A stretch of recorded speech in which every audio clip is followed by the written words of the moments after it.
Thank you, Jeannie. Thank you. All right. Any questions on what you're holding in your hands? Okay. So I'm just going to keep moving through. So if you haven't been in middle school yet, I'm going to have to. Am I okay if I stand? Because I don't think I can talk and sit. I just pulled some pictures that I thought were fun. So yes, that's what my students look like in the hallway. So I'm over at Fisher Middle School now. I'm used to a high school model, so it's been very fun for me to get used to the middle school vibe. It's a little bit different. But yeah, they have a lot more stuff to carry around and a lot more places to go during middle school.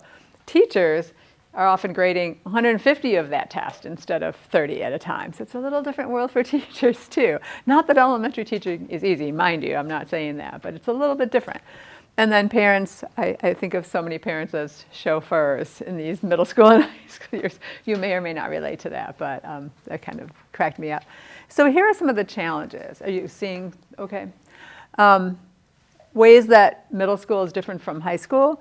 Obviously, it's more. It's more of a lot of things. More classes, more teachers, more students in the hallways. You've got this locker thing, which is new. More options for classes, extracurriculars, more friend options. You now have friends from all these different schools that have come together into one school. It gets even more interesting in high school, but one thing at a time, right? And there are also new expectations. Kids are expected to be a little more independent, to advocate for themselves a little more, maybe think a little more abstractly. There are a lot of things that are starting to shift. We're making this transition from an elementary school child to a high school child, which is where we're gearing up to be adults, which, kind of a scary thought. At least it was to me when my kids were in middle school. Kids are different. Their bodies are changing, their brains are changing, hormones, emotions, not that they didn't already have emotions, but those hormones, and you've been hearing a lot about some of this depending on what sessions you've been going to. Identity issues become really prominent. Who am I? And of course, this is an overgeneralization, but in elementary school, I just want to be like you, Dad, right? And in middle school, it's like, I want to be like anybody but you, Dad. We go through this period where we're pushing back and trying to figure out who we are independent from our parents, where before we didn't ever want to be independent of our parents. So then the peer thing becomes huge. And we've heard a lot about social media today. I'm not going to spend a lot more time on that, though we do have some things coming up on that, the screen time issue. So because I see parents as the experts on their own children, and because my master's thesis was on parents' goals for their children, I always like to start off with, what do you want? Sometimes it's really hard to get where you want to be until you have decided where you want to be.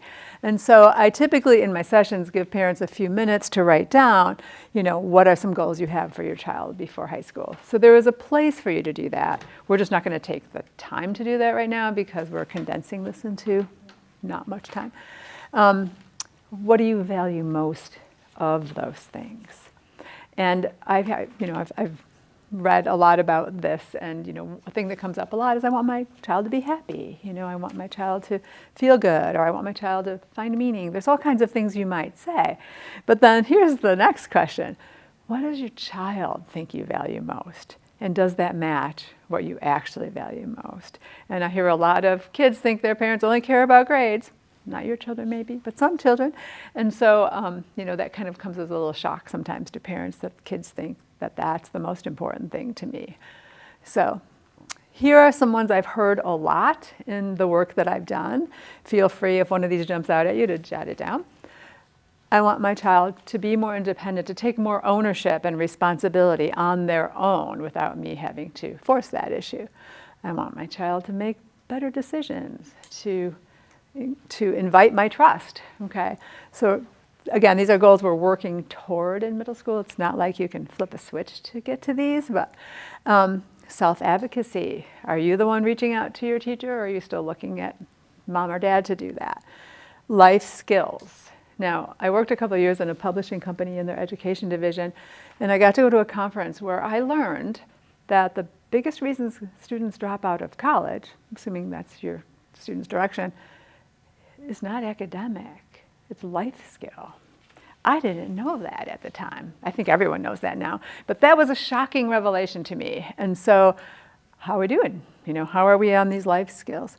And by the way, Monday we're doing a little hour session on time management and organization, which is in that handout. You're welcome to join us. Self-knowledge. And when I taught high school, I taught AP statistics, and got introduced to a lot of AP students that way, where before that I was only doing algebra and geometry, so I kind of wasn't part of that senior world. I had students taking 7 AP classes and telling me, I don't know what I want to do. Like, all I've done is all these really hard classes. I've never had time to join a club and have fun and explore an interest or take an elective. And so now, like, I worked really hard and I have this 4 point whatever GPA, but I don't know who I am or what I want. And, that's not good either. So self-knowledge is kind of an important thing. And then this mindset is a big, if you haven't read the book Mindset, you probably can find a synopsis of it online somewhere by now, but it's such a good concept. But that they need to believe in their ability to grow and to learn. And again, I'll share all these slides with you, but yeah, feel free to take pictures. I have no problem. Thank you. As a math teacher, so many kids came to me saying, well, I'm no good at math. I'm just no good. I'm never going to learn this. So why should I bother paying attention in your class? Because I'm not going to understand anything you say or we do anyway, so it doesn't matter. It's like heartbreaking for a math teacher. Of course, all of these are huge. All of these are not, like I said, things you can flip a switch and accomplish, but these are all really good goals to work toward. But what I want you to do is to work toward the goals that mean the most to you, because that's how it works, I think. And if you want to add any of these to your list, feel free to do that.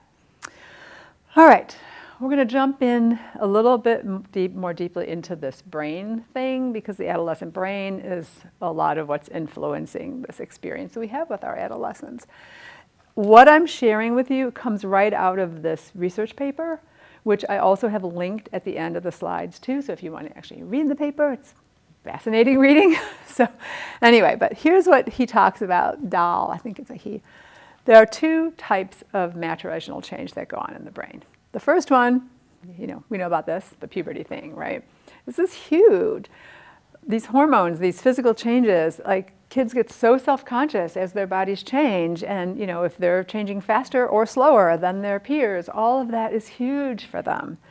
So that's one thing. Those hormones also create these intense emotions, make them more passionate about things. It could just be, global warming. It could be anything, but they just all of a sudden are very passionate in some cases. Interests may be more intense.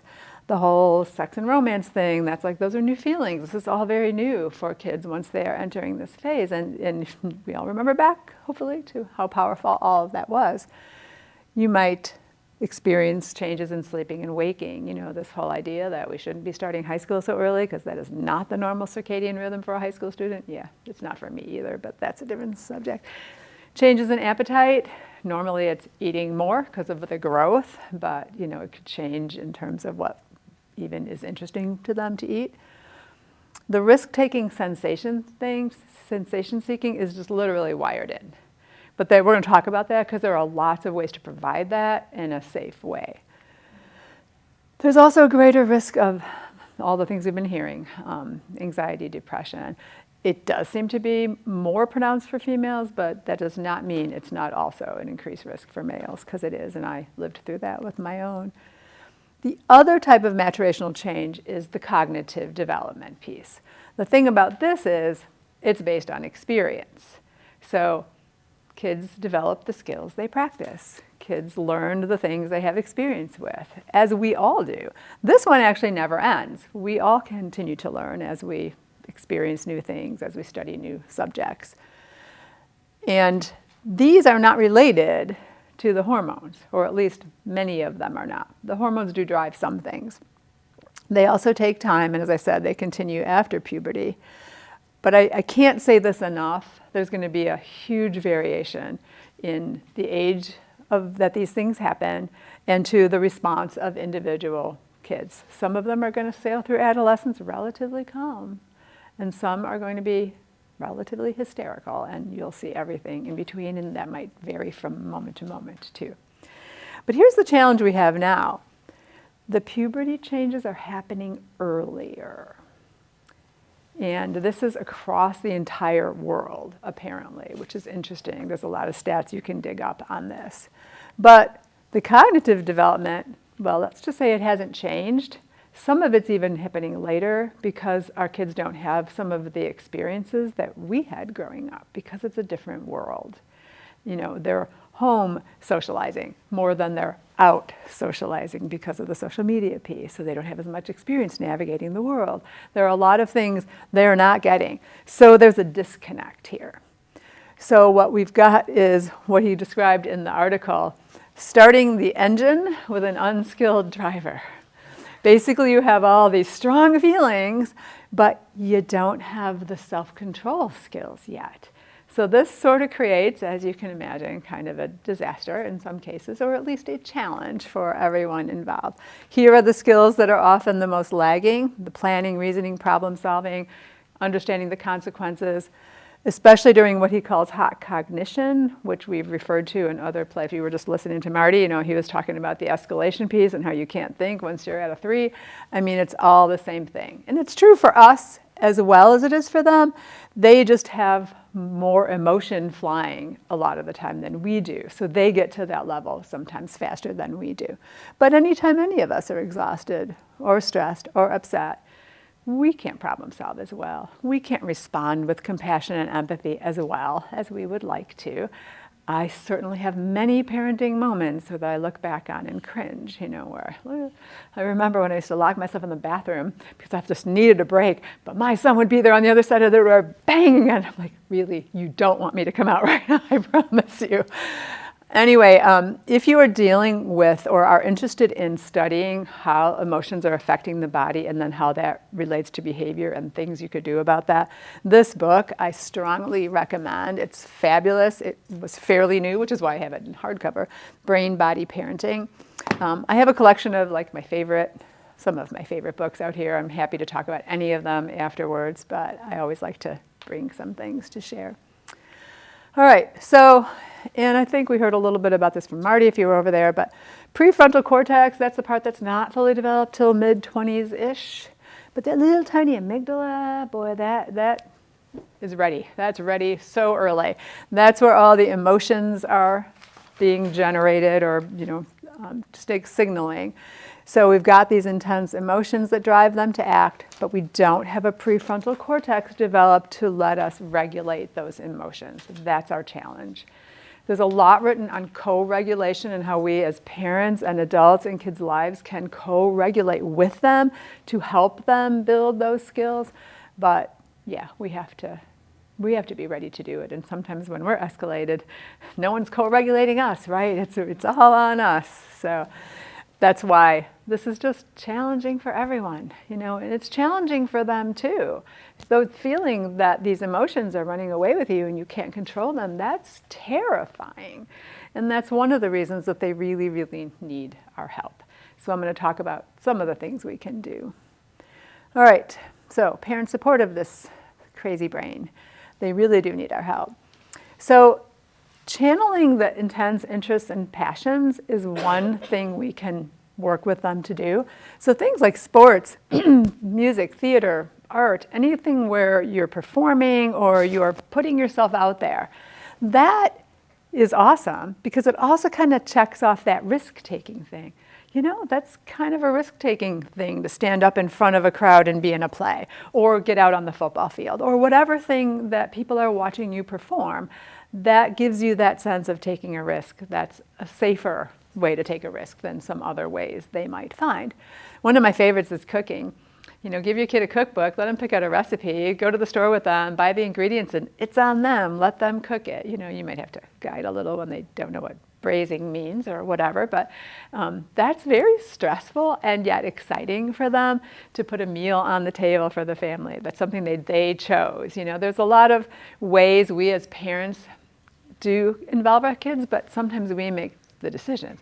So if we choose the recipe and we tell them exactly what to do, they're not invested in it in the same way as if you put them on the line, and it's fun, but a little scary. A little scary is a good thing for adolescents. They need that little bit of scary. So this is the one that I'm the hypocrite, stay calm. You do what you can, right? And so this is something that I learned later, like when I can tell things are starting to escalate and I can teach my child that I'm starting to feel emotional and you are feeling emotional, this is a time for us to take a break, do something else, either together or separately, depending on the situation. But that's really, really good for them to hear us say. And if we lose it, then, we apologize eventually when we can do that. And that's also good modeling, because kids need to know that you can recover when you mess up. And then here's the guiding self-regulation through co-regulation. And if you've ever heard Tracy Schwartz speak on this, she did a talk for the district a week or two ago. It was fantastic. It's on the district website somewhere, so if you haven't seen it, go watch it. It's really good. But she talks about this. First thing you got to do is calm down. And then you got to reconnect with each other. And then you can start correcting things, talking about the problem-solving piece. Ross Greene, in his book, Raising Human Beings, I'm sorry, I keep doing this to you where I'm moving around. This is a fabulous book about working collaboratively with your child, where you set the expectations, you share what your concerns are, but your child also shares their concern, and you're working together to come up with a solution that works for both of you.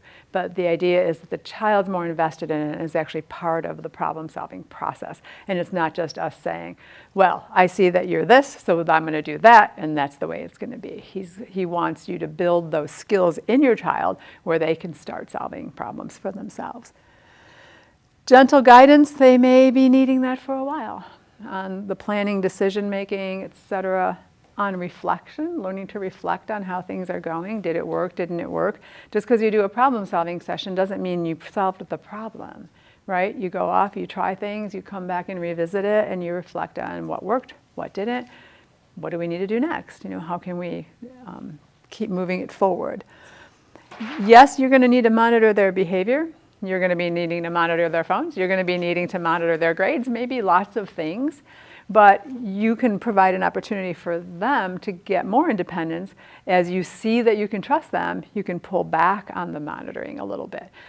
Obviously, you want to minimize danger. And again, I'm going to defer to you as the expert to decide what's the right amount of monitoring for your child. But as you pull back and they can take the lead more, that builds that trust. It's sort of a give and take. Validation and encouragement. You can never give enough of that. And Marty talked about the validation piece as well. So these are ways that we can support what their brains are going through. There are also some messages I really think your child needs to hear. I did give you space to jot some of these down if you want to, but taking a picture works too, whatever works for you. They need to know they're normal. That these intense feelings are not something that they now will have to live with the rest of their life. This is a normal thing. It does lessen with time. As we get older, our emotions level out at least a little bit. I know that varies from person to person. But even though these urges and impulses are normal things, their behavior still has consequences. That's a message that they need to hear. They should know that these intense feelings interfere with their thinking, with their decision making. So if they can recognize, I'm elevated, maybe this isn't a good time for me to make a decision, if they can get to the point where they can do that, that's a huge thing. Not all adults can do that. They also need to know that we understand, we get it, this is hard. We respect that. The mindset message also, that where they are right now, even in their skills and their intelligence, that's not a fixed thing either. That's going to move as they grow and learn more. But they need practice to be able to do that. This is like one of my favorite messages. You want your kids to be this? They need practice. You want your kid to be more responsible? They need practice. You want your kid to be a good decision maker? They need practice making some of their own decisions, like all of these things. If you want how to be a good friend, they need time with friends. So all of this comes back to practice. And of course, they always need to know that we're there for them. So yeah, take a picture. We're moving on. We have no time. I know, I get it. There is another version of this recording, a longer version out there somewhere too. All right. We're going to talk a little about what's normal, when to worry, but you've heard a lot of this already today, so I'm not going to spend too much time on that. But it is a challenging time. But what's a red flag for one child is not for another. And they talked about this gut instinct thing. I so believe in that. You don't necessarily 100% know, but if you're starting to feel something's wrong, you're probably right. Something maybe not quite right. Typically, you're going to see this increased focus on the self, on the image, not helped at all by social media, obviously, but even before social media, we were worried about, oh my God, there's a zit on my nose and everyone is staring at it. You know, it's just an adolescent thing. They are going to question and they're going to push back, and that's normal. In fact, we want that because that means they're thinking. They're going to also start resisting authority a little, you know, and that's always kind of been a thing that kids are going to push back.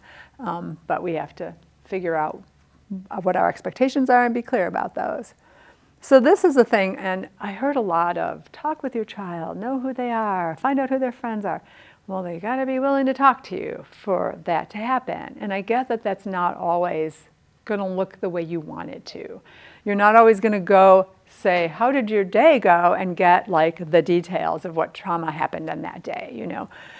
They might even lie to you about it. And I just want to put a different perspective on that. Sometimes our kids are really struggling just to process what happened or how they feel about something. I mean, we do that too, but kids are more comfortable sometimes talking to their peers until they really have kind of wrapped their brain around something. And then they might be willing to share. But, you know, we can't always get them to share when we want them to. My son in high school was notorious for not telling me a single thing until I was getting ready for bed at 10:30 at night. And then he'd wander into my room and just start talking. He'd plop down on the bed and I would say, okay, I'll sleep less tonight, whatever he needs. You know, if he's willing to talk, I'm going to listen, because I don't get that many opportunities. But yeah, they tend to do it when it's least convenient for you. Increased emotion and stress as they work through things. We kind of talked about this. This is a challenge. Peer relationships tend to be not stable for a lot of kids during this time. Like, I love this picture with the three besties there who are, you know, could be not speaking to each other the next day. You know, it's just a very volatile time. Some of this is hormone related. There's going to be drama. Sometimes it's more with girls than boys, but not even always. So there's also something called the spotlight effect, where your child, because they're feeling kind of on stage at this age, or like everyone's looking at them, may become more shy or withdrawn than they were before. You might see your outgoing child suddenly not as outgoing as they used to be, or, you know, different effects happen with different kids, but that's an interesting thing that happens at this age. So here are some times when maybe you should worry, although again, every child's different. And they had an even more thorough list than this morning in the keynote, so I'm not going to spend too much time. But eating and sleeping patterns, if they're seriously different, or especially if you're worried about not eating or not sleeping. Loss of interest in favorite activities. You know, we're not talking about she gives up her Barbie dolls or whatever's the current thing. I don't know. Because maybe that's a normal thing that comes at this age, but it depends what the activity is. Isolation is always a concern. Sometimes they aren't as isolated as we think because of the communication they have through their technology while they're gaming or whatever, you know, they're talking to other people. But you can, if you're noticing significant isolation, or especially if grades are really dropping, or they used to love school and now they hate school, like sudden changes like that are things that you might want to look into further. Of course, anything that hints of self-harm or substance abuse, you want to try to get help right away with that. But one big question I was told to focus on is this idea that if it's really disrupting function in some significant life area, or if there's any risk of harm, those are when you want to make sure that you're maybe seeking some help. And you can start with your guidance department, or, you know, counselor in your school. There are a lot of resources available. We have this referral GPS that the district offers, which is awesome. If you don't know about that, we can talk about that later. In fact, I think I have a link to that in the slides also. So there is a lot of help available. It's that, do I need to seek help or do I not? And you know what? If you're asking the question, it doesn't hurt just to get a little bit of help and, you know, get someone else involved. Identity is a big one at this age. And this one sometimes gets really tough for parents when kids want to do something outrageous with their appearance, or, you know, all kinds of, I loved the pink picture, I had to grab that. But who am I is like the question of adolescence, and always has been. It's just different now because so much is public and out there. They're going to try on new personas, new images, they're going to dress differently, they're going to try out behaviors that may or may not feel comfortable to you, and you have to use your judgment of what you're allowing and not. Some kids are going to explore the gender spectrum. They're going to feel like, yeah, I'm not who I thought I was. Like, they go through a lot of questioning at this age and trying to figure things out. These are critical explorations. Like, in order for our kids to figure out who they are, they have to be able to go through this. But it can be distressing for parents. It can also be really distressing to them. Imagine waking up one morning, maybe it doesn't happen so suddenly, but starting to think, I'm not who I've been portraying myself as for all these years. Something feels not right to me, and then trying to figure that out.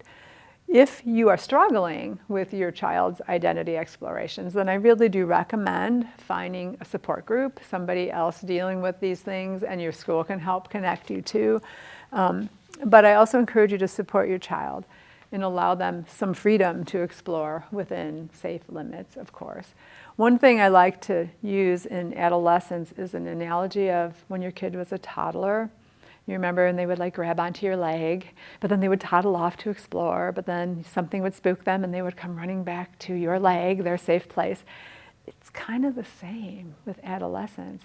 They don't want you around, right? They want to be off exploring, but then they really do. They come running back when something scares them or when they're feeling uncomfortable. They need to know that you're there, but they also need the freedom to explore. So it's kind of that challenge for us because we don't really know when they're going to need us. But, you know, staying connected with them, as so many people have talked about today, really helps you know that. Accepting the child you have can be tough when they keep changing. But you can be the constant in your life. In fact, you may be their only truly safe space, because those friendships can come and go. They may seem like they'd rather talk to their friends than you, but they may not have that same friend tomorrow, but they'll always have you. So you are that space. All right, so a couple things in the packet I just want to point out, and you don't need to do this right now, but I gave you what I call the readiness activity. This is a how ready for life after high school is your child? And of course, we're not there yet. But my purpose in including this in the packet is just so that you can mark things, you know, where we are in each of these things. And then you can focus your parenting energies on helping move the ones forward that you feel like need more attention. And some of these are going to make sense to focus on in middle school more. Some of them you might wait to high school. But it kind of gives you a starting point to think about. You might add other things to that list. This was just sort of a general list that I created. All right. I knew I was going to run out of time, but I have a couple theory things I want to share with you. You may have heard of this already, the zone of proximal development. This is if you've taken psychology classes, you've probably seen this before. Lev Vygotsky from Russia did this years ago, and then suddenly it became public knowledge. So here's how this works, and I apply it to everything. I don't know that that was initially how it was intended, but the idea is, in the center is the stuff you fully understand. Okay, I got it. I know how to add numbers together. Okay, sorry, math teacher. The next level is stuff you're ready to learn because you kind of have the prerequisite knowledge. So I'm ready to learn to multiply now because I know how to add and subtract, right? But out there in the pink ring, that's the stuff you're not even ready to learn yet, okay? I can't learn advanced chemistry before I have learned the basics. I'm not ready to learn calculus when I've just learned to add and subtract. So that's the idea, but I believe this applies to everything. So you can look at that list I just gave you and say, okay, here's where we are. Here's what my child's ready to learn. Here's where we want to eventually head. And so I'm just trying to use that to give you something to hold on to kind of guide you as you move forward with your child. But this, to me, is where the parent judgment comes in, because you know your child better than anyone and what they're ready for and what they're not. So what is your child ready for is the question. So the other piece of theory I want to throw at you, because I think this one is actually pretty powerful, and so much of what I'm studying right now is based in this theory, it's about needs. So on the one hand, you could say every child, every person has different needs, okay? And that makes sense. So if we said, you know, what does your child need? I don't know. Every child is different, okay?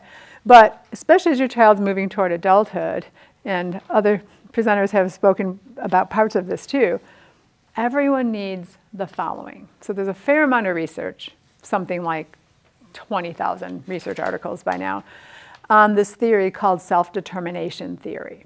Okay, and self-determination theory posits that there are three main things that every person needs, okay? And the first one is autonomy.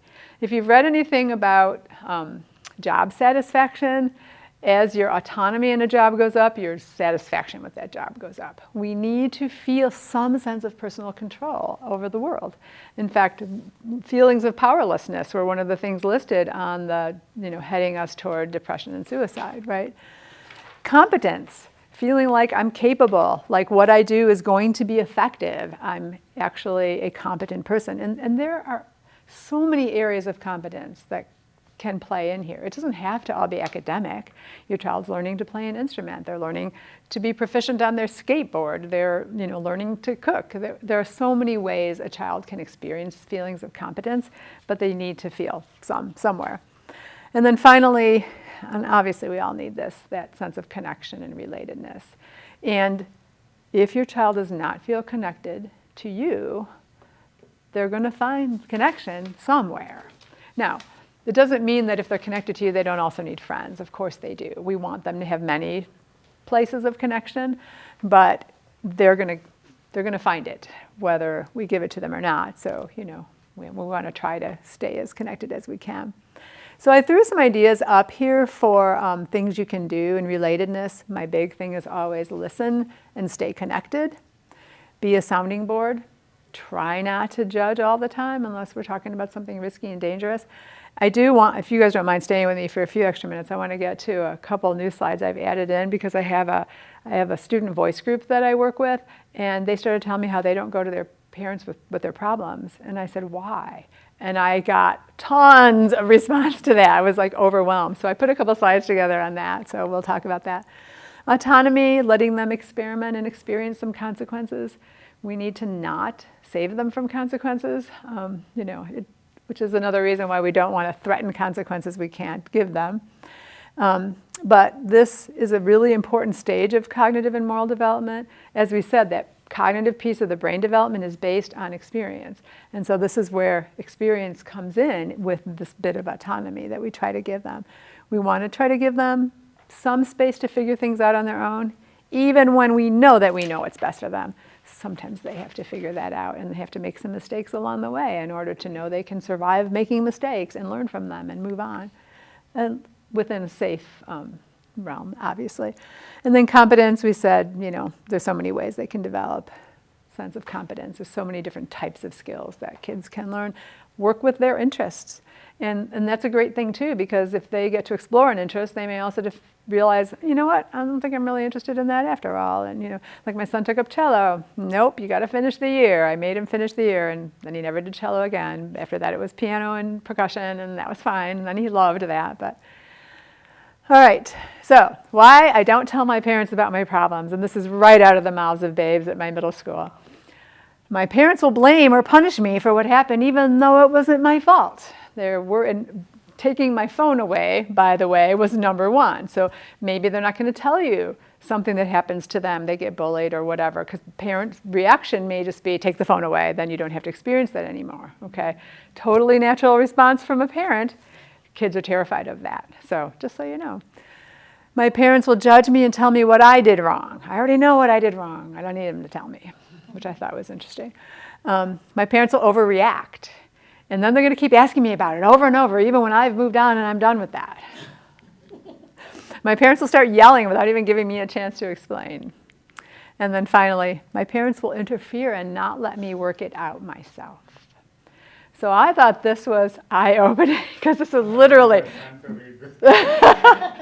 right out of their mouths. I'm like, wow. And I couldn't find a student in the room who was willing to tell me that they really do talk to their parents. And I just wanted to cry. I wanted to run to their parents and say, guess what? You have a problem you don't even know you have. So I'm throwing a little advice up here on this. If your child brings a problem to you, first of all, be ecstatic. That speaks volumes about the trust in your relationship that they're willing to come to you with their problem. And before you respond at all, think, How can I respond in a way to encourage them to bring their next problem to me? Because if they get those reactions that they're fearing, that might make them less likely to come to you the next time. Try to understand from their point of view. Try to listen to understand, not just for your response. Try to ask questions to understand. I'm in an advanced interviewing class right now, so I'm learning all about asking questions, and it's hard. Asking questions to get a kid to talk is particularly hard, so I get it. I'm not trying to say this is easy at all. But ask them what they think they could do to resolve the problem or to make amends. Let them process and try to come up with some things themselves rather than us just jumping in to try to solve or tell them what to do. Ask them what they might do differently in a similar situation. This is where you're checking out, all right, what did you learn from this? Okay, without asking them, so what did you learn from this? You know, which is probably not going to invite the response we want. And then finally, ask them what they feel good about in how they behaved in the situation.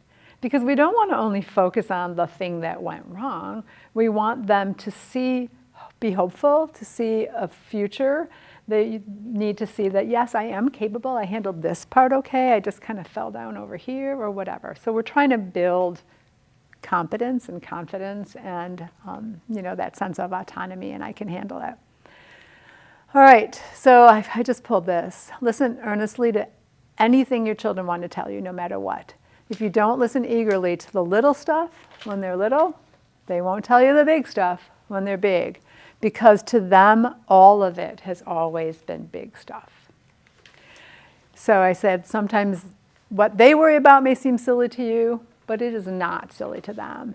It may even feel huge and overwhelming. All right, well, thank you. I'm not going to say another word. I'm just going to kind of show you what's here.